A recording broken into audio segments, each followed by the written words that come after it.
दर्शक बंधु आज आपण मानक पई गोटे सुंदर कहानीटी नहीं आसी। कर्मर फल केमिति मिलता है चलतु यही कहानी माध्यम जानिबा। जड़े लोक बहुत बुढ़ा हेबा कारणरू से कौन सी काम करि पारु नथिले। किए जाने केउ कर्म पई आज तांकर एई अवस्था होइथिला। से बुढ़ा लोकटी सबुदिन घर घर बुली भिक मागी जीवन बंचु थांती। से भिकारी सबुदिन गोटे घर को जाउथाए आउ भिक मागु थांती। जेतेबेले घरर मालिक बाहर को आसुथांती से भिकारी को बहुत गाली करुथांती आउ ताना मध्य मारुथांती। से जमीदार कहउथांती भिकारी को काम कोन पाई करुन आउ जीवन सारा कोन भिक मागिबा पाई रहिबो। आमे कोन एठारे टंकार गछ लगाइछु जहा सबुदिन तुम मुह उठाई चली आसुच। केबे केबे रागरे तो जमीदार से भिकारी को धक्का मध्य मारी दियंती। किंतु भिकारी बस एतिकी कही थांती ईश्वर तुमर पाप को क्षमा करंतु। गोटे दिन जमीदार बहुत रागरे थिले। शायद बेपारी रे क्षति होइथिला। से भिकारी सेही समय रे भिक मागिबा पई आसीगले। सेठ ना आग को देखिले ना पछ को देखिले, सीधा से भिकारी को पत्थर मारिले। भिकारी रो मुंडरू रक्त बाहरिबा पई लागिला। तापरे भी भिकारी कहिला ईश्वर तुमर पाप को क्षमा करंतु आउ सेठारु जीवाकू लागिले। सेठंको जेतेबे टिकिए राग कम हैला सेतेबे चिंता करिया पई लागिले कि मु तो से भिकारी को पत्थर भी मारिले, किंतु से भिकारी मते दया और आशीर्वाद दे चली गले। एहा पछरे रहस्य कोन? निश्चय किछि तो घटना घटिथिबो। घटना जानिबा पई पड़िबो। एतिकी कथा चिंता करी जमीदार भिकारी रो पछ पछे जीवाकू लागिले। भिकारी जेउठाकू जाउथाए जमीदार सेठाकू जाउथाए। किए से भिकारी को भिक देउथाए तो किए से भिकारी को मारुथाए, किए गाली मध्य देउथाए। किंतु भिकारी एतिकी कहिथाए भगवान तमर पाप को क्षमा करंतु। एबे अंधार हेबाकू लागिथाए। भिकारी निज घर को फेरुथाए। जमीदार भी तांकर पछ पछे रहिथाए।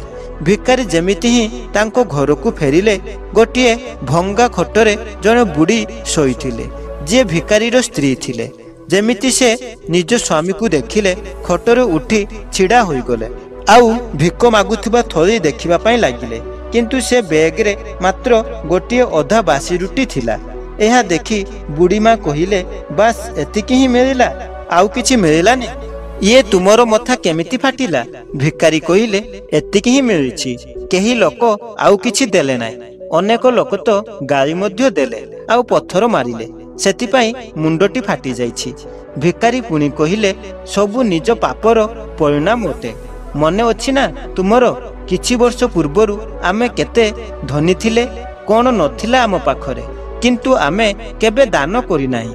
मने अछि ना तुमरो से जेउ अंध भिकारी एकथा सुनी बुढ़ी आखिर लुह आसीगला आउ कहिले हाँ केमिति बा भूली पारिबी।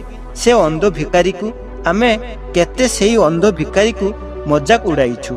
केमिति तांकु रुटी जगारे खाली कागज रखी देई थाउ, केमिति तांकु आमे गाली करि थाउ, उपहास करि थाउ, केमिति तांको रागु थाउ। सेतेबे बुढ़ी मां कहिले हाँ एसबु मोर मने अछि। मु भी तांकु थरे बाट न देखाई घरर नाळरे पकाई देई थिली। आउ से अंध भिकारी सबुबे कहउथाए तुमर पापर हिसाब ईश्वर करिवे, मु नुहे। आज आमको सेई अंध भिकारीर अभिशाप तांकर बदुआ आमको आज एमिति अवस्था रे पहुंचाई देइछि। तापरे भिकारी कहिले किंतु मु कहारी को अभिशाप देउ नाही। मो सहित जेते भी अन्याय हेउना काहेकि मोर पार्टीरु समस्तଙ୍କ प्रति दुआ रही थाए। मु चाहे नाही कि मो परी अन्य लोक माने भी एमिति खराब समय देखंतु, काहेकि ना सेमानंकु जणा नाही केउ पाप करूछंती जहा सीधा ईश्वर देखुछंती। जेमिति आमे भोगिछे सेमिति आउ केही न भोगंतु। सेतिपाई मोर सेमानंकु सबुबे आशीर्वाद दुआ रही थाए। जमीदार लुचि लुचि से सबु शुणुथिले। जमीदार सबु कथा बुझी पारिथिले। बुढ़ा बुढ़ी से अधा रुटी को दुई जण मिसी खाइले आउ प्रभुंकर आशीर्वाद भाभी सोईगले। ता परदिन सकाळु भिकारीटी से जमीदार पाखकू भिक मागिबा पाई गले। जमीदार आगर ही रुटी बाहर करी रखिथिले। से भिकारी को देले आउ टिके हसी दे कहिले क्षमा करो बाबा, मोर भूल होई जाइछि। भिकारी कहिले ईश्वर तुमरो मंगल करंतु। ଭିକାରୀ ସେଠାରୁ ଚାଲିଗଲେ। ଜମିଦାର ଗୋଟିଏ କଥା ବୁଝିପାରିଥିଲେ କି ମଣିଷ ତ କେବଳ ଆଶୀର୍ବାଦ ଆଉ ଅଭିଶାପ ଦେଇଥାନ୍ତି, କିନ୍ତୁ ପୁରା ତ ଈଶ୍ୱର ହିଁ କରିଥାନ୍ତି, ସେ ବି କର୍ମର ହିସାବରେ। ଦର୍ଶକ ବନ୍ଧୁ, ଆପଣମାନେ ଦେଖିଲେ କେମିତି ଆମର କର୍ମ କେମିତିକା ଜୀବନ ବଞ୍ଚିବାର ବାଧ୍ୟ କରିଦିଏ। ସେଥିପାଇଁ ଜୀବନରେ ସବୁବେଳେ ଭଲ କର୍ମ କରନ୍ତୁ, କେବେ କାହାରି ଖରାପ କରନ୍ତୁ ନାହିଁ। ଈଶ୍ୱର ଆପଣମାନଙ୍କୁ ସବୁବେଳେ ଖୁସିରେ ରଖିବେ। ଗୋଟିଏ ରାଜ୍ୟରେ ଖରାପ ଲୋକଙ୍କର ସଂଖ୍ୟା ବଢ଼ିବାକୁ ଲାଗିଥାଏ। ଯେଉଁମାନେ ଭଲ ଲୋକ ଥିଲେ, ଯେଉଁମାନେ ସର୍ବଦା ଲୋକମାନଙ୍କର ମଙ୍ଗଳ କରୁଥିଲେ, ସେମାନଙ୍କର ସଂଖ୍ୟା କମିବାକୁ ଲାଗିଥାଏ। ଖରାପ କାର୍ଯ୍ୟ କରୁଥିବା ଲୋକଙ୍କର ସଂଖ୍ୟା ବଢ଼ିବା ଦ୍ୱାରା ରାଜା ବହୁତ ଚିନ୍ତାରେ ରହିଯାଇଥିଲେ କି ମୋ ରାଜ୍ୟରେ ଭଲ ଲୋକର ସଂଖ୍ୟା କମିବାକୁ ଲାଗିଛି। ଏହି ସମସ୍ୟା ତାଙ୍କର ରାଜଦରବାରରେ ବି ହେବାକୁ ଲାଗିଲା। ମନ୍ତ୍ରୀମାନଙ୍କ ମଧ୍ୟରେ ବି ଖରାପ ଆଚରଣ ହେବାକୁ ଲାଗିଲା। ମନ୍ତ୍ରୀମାନେ ବି ଖରାପ ରାସ୍ତାରେ ଯିବାକୁ ଲାଗିଲେ।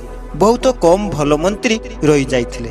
ରାଜା ଚିନ୍ତା କରିଲେ ଗୋଟିଏ ପରୀକ୍ଷା କରିବା ପାଇଁ ପଡ଼ିବ, ସମସ୍ତଙ୍କୁ ଗୋଟିଏ ବଡ଼ ମେସେଜ ଦେବା ପାଇଁ ପଡ଼ିବ। ରାଜା ରାଜ୍ୟସଭାରେ ଘୋଷଣା କରିଲେ କି ଏହି ଦିନ ଏହି ସମୟରେ 3 ଜଣ ମନ୍ତ୍ରୀଙ୍କର ପରୀକ୍ଷା ହେବ। ଆଉ କେଉଁ 3 ଜଣ ମନ୍ତ୍ରୀ ସେହି ପରୀକ୍ଷା ଯେଉଁଦିନ ହେବ ସେହି ସମୟରେ କୁହାଯିବ। ସେହି ଦିନ ବି ଆସିଲା, ଆଉ ସେ ସମୟ ବି ଆସିଲା। ରାଜା 3 ଜଣ ମନ୍ତ୍ରୀଙ୍କ ନାମ ନେଲେ। ସେମାନଙ୍କୁ ରାଜ ଦରବାରକୁ ଡକାଗଲା। ରାଜା କହିଲେ, ତମମାନଙ୍କର ପରୀକ୍ଷା ସମୟ ଷ୍ଟାର୍ଟ ହେଲା। ମନ୍ତ୍ରୀମାନେ ଭାବୁଥାଏ କି କ'ଣ ପରୀକ୍ଷା ହେବ କେଜାଣି। ରାଜା କିନ୍ତୁ ବହୁତ ସହଜ ପରୀକ୍ଷା କରିଲେ। ରାଜା କହିଲେ, ତମେମାନେ ଗୋଟିଏ କାମ କର, ଆମର ଯେଉଁ ରାଜମହଲର ବଗିଚା ଅଛି ସେଥିରେ 1 ଘଣ୍ଟା ଭିତରେ ଭଲ ଭଲ ଫଳ ବାଛି ନେଇ ଆସ। ଗୋଟିଏ ବ୍ୟାଗ୍ ଦେଲେ, ସେଥିରେ ଭର୍ତ୍ତି କରି ଆଣିବା ପାଇଁ କହିଲେ। ବାସ୍ ଏହା ତୁମର କାମ ଅଟେ। ଯେଉଁ ପ୍ରଥମ ମନ୍ତ୍ରୀ ଥିଲେ ସେ ବଗିଚାକୁ ଗଲେ, ଆଉ ସେ ଜଣେ ଭଲ ମନ୍ତ୍ରୀ ଥିଲେ। ରାଜା ଯେତେବେଳେ କହିଛନ୍ତି ଭଲ ଫଳ ନେଇଯିବି, ରାଜାଙ୍କୁ ଭଲ ଲାଗିବ। ବହୁତ ସମୟ ଲଗାଇଲେ, କିନ୍ତୁ ଭଲ ଭଲ ଫଳ ନେଇଗଲେ। ତାର ଯେଉଁ ବ୍ୟାଗ୍ ଥିଲା ପୁରା ଭର୍ତ୍ତି ହେଲେ ନାହିଁ, 70% ଭର୍ତ୍ତି ହେଲା, କିନ୍ତୁ ଭଲ ଫଳ ଥିଲା। ଦ୍ୱିତୀୟ ଯେଉଁ ମନ୍ତ୍ରୀ ଥିଲେ ସେ ଭାବୁଥାଏ, ରାଜା ସାହେବ କ'ଣ ବା କାମ ଦେଇଛନ୍ତି ମୋତେ। ସେ ମନ୍ତ୍ରୀଙ୍କୁ ଯାହା ମିଳିଲା ତାହା ପୁରାଇବାକୁ ଲାଗିଲା। ପଚା ସଢ଼ା ଭଲ ଖରାପ ସବୁ ଫଳ ମିଶାଇ ପୁରାଇ ଦେଲା। ସେ ମନ୍ତ୍ରୀ ଭାବୁଥାଏ, ବ୍ୟାଗ୍ ତ ଭର୍ତ୍ତି କରିବାର ଅଛି, ରାଜା କ'ଣ ବ୍ୟାଗ୍କୁ ଢାଳି ଦେଖିବେ। ବ୍ୟାଗ୍ ଉପରେ ଉପରେ ଭଲ ଭଲ ରଖିଦିଏ, ଭିତରେ ପଚା ସଢ଼ା ଭର୍ତ୍ତି କରିଦିଏ, ରାଜା ଜାଣିପାରିବେ ନାହିଁ। ଏମିତି କରି ସେ ବ୍ୟାଗ୍ଟି ଭର୍ତ୍ତି କରିଦେଲେ, କିନ୍ତୁ ତାର ବ୍ୟାଗ୍ 100% ଫୁଲ ହୋଇଗଲା। ତାପରେ ଯେଉଁ ତୃତୀୟ ମନ୍ତ୍ରୀ ଥିଲେ ସେ ବହୁତ କାମଚୋର ଥିଲେ। ସେ ତ 10 ମିନିଟରେ କାମ ଶେଷ କରିଦେଲେ, ପୁରା ବ୍ୟାଗ୍ ଭର୍ତ୍ତି କରିଦେଲେ, କିନ୍ତୁ ଫଳମୂଳରେ ନୁହେଁ, ବାସ୍ ଘାସ ପତ୍ରରେ ପୁରା କରି ବ୍ୟାଗ୍ ଫୁଲ କରିଦେଲେ। ରାଜାଙ୍କୁ ତ ବ୍ୟାଗ୍ ଦେଖିବାର ଅଛି, ଦୂରରୁ ଦେଖିବେ ଆଉ ଖୁସି ହୋଇଯିବେ। 3 ଜଣ ନିଜ ନିଜର ବ୍ୟାଗ୍ ଭର୍ତ୍ତି କରି ଆସି ପହଞ୍ଚିଗଲେ ରାଜ ଦରବାରରେ। ରାଜା ପଚାରିଲେ, କାମ ହୋଇଗଲା? ମନ୍ତ୍ରୀ କହିଲେ, ହଁ, କାମ ହୋଇଗଲା। ତାପରେ ରାଜା ଆଦେଶ ଦେଲେ କି ଏହି 3 ଜଣ ମନ୍ତ୍ରୀଙ୍କୁ 3 ମାସ ପର୍ଯ୍ୟନ୍ତ କାଳ କୋଠରୀରେ ରଖିଦିଅନ୍ତୁ, ଆଉ 3 ଜଣଙ୍କ ପାଖରେ ନିଜ ନିଜର ବ୍ୟାଗ୍ ଦେଇଦିଅ। ସେମାନଙ୍କର କିଛି ବି ଖାଇବା ପିଇବା ପାଇଁ ଦିଆଯିବ ନାହିଁ। ସେ 3 ଜଣଙ୍କୁ ତାଙ୍କର ନିଜ ବ୍ୟାଗରୁ ଫଳ ବାହାର କରି ଖାଇବେ, କାହିଁକି ନା ସେମାନେ ତ ଭଲ ଭଲ ଫଳ ନେଇ ଆସିଥିବେ। ସେହି ଭଲ ଫଳ ସାହାଯ୍ୟରେ ସେମାନଙ୍କୁ 3 ମାସ ନିଜର ଜୀବନ ବଞ୍ଚିବାକୁ ପଡ଼ିବ। ପ୍ରଥମ ମନ୍ତ୍ରୀ ତ ମନ ମନରେ ଭଗବାନଙ୍କୁ ଧନ୍ୟବାଦ ଦେଉଥାନ୍ତି, ପ୍ରଭୁ ଆପଣ ତ ଭଲ କରିଲେ, ମୋତେ ଠିକ ବୁଦ୍ଧି ଦେଲେ। ମୁଁ ତ ରାଜା ପାଇଁ ଆଣିଥିଲି, ସେ ତ ମୋ ପାଇଁ ବାହାରିଲା। ଦ୍ୱିତୀୟ ମନ୍ତ୍ରୀ ସେଠାରେ ହିଁ ହାତ ଯୋଡ଼ି ଭୁଲ ମାଗିବା ପାଇଁ ଲାଗିଲେ। କହିଲେ, ମହାରାଜ, ଏଇ ବ୍ୟାଗରେ ବାସ୍ ଉପରେ କିଛି ଭଲ ଫଳ ଆଉ ଭିତରେ ପୁରା ପଚା ସଢ଼ା ଫଳ ଅଛି। ମୋତେ ଏମିତି ଦଣ୍ଡ ଦିଅନ୍ତୁ ନାହିଁ, ମୁଁ ତ ମରିଯିବି। ତୃତୀୟ ମନ୍ତ୍ରୀ ତ ରାଜାଙ୍କର ପାଦ ତଳେ ପଡ଼ିଗଲେ।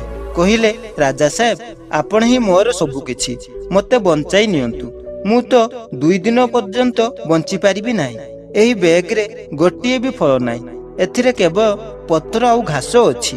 ମୋତେ ରକ୍ଷା କରନ୍ତୁ, ମୋତେ ଦଣ୍ଡ ଦିଅନ୍ତୁ ନାହିଁ। ରାଜା ସମସ୍ତଙ୍କୁ ଏହା ଜଣାଇଦେଲେ କି ମୁଁ ତ କୌଣସି ରାଜା ନୁହେଁ, ଅସଲି ରାଜା ତ ଉପରେ ବସିଛନ୍ତି ସର୍ବଶକ୍ତିମାନ ପ୍ରଭୁ ବସିଛନ୍ତି। ଯେତେବେଳେ ଆମେ ସେଠାକୁ ଯିବା ଆମକୁ ବି ଏମିତି ବ୍ୟାଗ୍ ମିଳିବ, ସେଥିରେ ଆମର କର୍ମ ଭର୍ତ୍ତି ହୋଇ ରହିଥିବ। ଯେଉଁମାନେ ଭଲ ଫଳ ବାଛନ୍ତି ୟା ଭଲ କର୍ମ କରିଛନ୍ତି ତାଙ୍କର ତ ଭଲ ହେବ, କିନ୍ତୁ ଯେଉଁମାନେ ଖରାପ ଫଳ ବାଛିଛନ୍ତି ଖରାପ କର୍ମ କରିଛନ୍ତି ତାଙ୍କର କ'ଣ ହେବ? ଆମକୁ ଏହା ଶିଖାଉଛି କି ଭଲ କର୍ମ କରନ୍ତୁ ଆଉ ଭଲ ଫଳ ପାଇବେ। ଆଶା କରିବି ଏଇ ଛୋଟ କାହାଣୀଟି ଆପଣମାନଙ୍କୁ ଭଲ ଲାଗିଥିବ। ଯଦି ଭଲ ଲାଗିଥିବ ତାହେଲେ କାହାଣୀଟିକୁ ବହୁତ ମାତ୍ରାରେ ସେୟାର କରନ୍ତୁ। ଆଉ ପ୍ରଥମ ଥର ପାଇଁ ମୋ ଚ୍ୟାନେଲରେ ଭିଜିଟ୍ କରିଥିଲେ ଚ୍ୟାନେଲଟିକୁ ସବସ୍କ୍ରାଇବ୍ କରିନିଅନ୍ତୁ। ଏମିତି ସୁନ୍ଦର ସୁନ୍ଦର କାହାଣୀ ଏହି ଚ୍ୟାନେଲରେ ଶୁଣିବା ପାଇଁ ପାଇବେ।